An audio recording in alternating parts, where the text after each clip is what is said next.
This moving average indicator right here could suggest where the Bitcoin price could go within the next month or so. Hello everyone, my name is J1 General and welcome back to another cryptocurrency YouTube video. If you like these types of videos, make sure you hit that like button, make sure you hit that subscribe button. And if you are a fan of cryptocurrency, I have a shop where you can shop cryptocurrency products, anywhere from digital tickers to coins to t-shirts to accessories to jewelry, the whole lot. So if you're a fan, go ahead and make your purchase. I'll put in a link in the description down below. So in today's video, guys, we will be discussing the 100-week moving average and why it is so significant in December of the pre-halving year or January of the halving year. Today is the 30th of December. December will be ending very shortly, so we will probably just be looking at it in the perspective of January of the halving year. Just quickly, however, I just want to briefly explain. This will be a channel where we discuss both sides of the scenarios. We are both bulls and bears. I don't want to just focus on one narrative because I've learned that if you just focus on one narrative and the other happens, you just get completely shut out. However, if you have every scenario outlined and analyzed, you can prepare for all outcomes. So just want to say, guys, because I've seen in comments before on not only on my videos, on other YouTubers' videos where they say, so essentially price is going up or down. Well, of course, because this is a market and no one knows what can happen in any market, let alone the most volatile market out there, which is cryptocurrency. So I'm just going to quickly outline some options as to why we could go higher before I explain why we could go lower. So one of the reasons why we could go higher is because of the hype, the hopium, the narratives, that 48k elusive level, the Bitcoin spot ETF, which the approval window opens within the next week or so, which could potentially drive price up, regardless of if people are calling it buy the rumor, sell the news type event. So we have that narrative, we have the Bitcoin halving narrative, we also have this indicator right here, which I'm going to make a separate video on very soon. But this is an indicator that shows the liquidation heat map with regards to price of Bitcoin. You can see that most of the liquidity lies within the yellow zone, and the yellow zone suggests that there is 886.25 million in liquidations right above that price of just 44k to 46k, around 44.5k. So that could be another reason as to why we climb higher. Market makers want to grab that liquidity before ultimately driving price back down. So with that being said, we've covered some sort of upside in my last couple of videos, but I now want to discuss why we could head lower within the next month or so. So if we look at the charts, guys, you can see that in every December pre-halving year or every January of the halving year, we always come back to retest this 100-week moving average. If I just get rid of this quickly.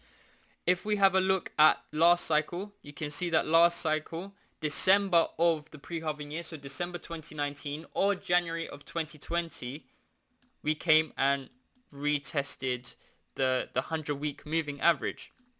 If we go back the cycle before that, you can see in 2015 of the pre-halving year in December or 2016 January, we retested the 100-week moving average.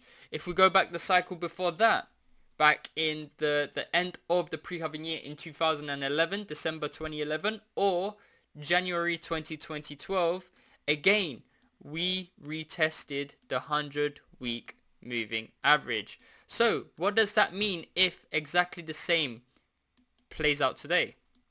You can see we touched it every cycle. We touched it and we came back and back tested it as support. What does that mean for today's price action? Well, that means that Bitcoin will have to have dropped, let's go from the local high all the way down to 28.5k, around 28.5k by the time it probably touches it, because again, guys, moving averages are lagging indicators. They are lagging indicators because it takes the price over the average of the last course of however long your moving average is. So let's say, for example, this is a 100-week moving average. It takes the price of the last 100 weeks, and every week that goes on, it replaces it from the last 100. So for example, let's go 100 weeks ago. It could be, I don't know, 16th of May 2022, where the price was 33k. Now, when this new week closes, the new week would close at, let's say, around 42k. So that 32k will get replaced by 42k, hence why this indicator will slowly move up. Hence why it's a lagging indicator. So by the time in January, we have 4 weeks left until the end of January. If history is any indication and price does move back down to the 100-week moving average, this would probably go up. Because within 4 weeks, it would take prices from here and replace it with prices from here. Do you get why it's a lagging indicator and why it will go up in the short term? So within the next 4 weeks, this indicator will slightly move up just like so. Probably to around that 30k level. Yeah.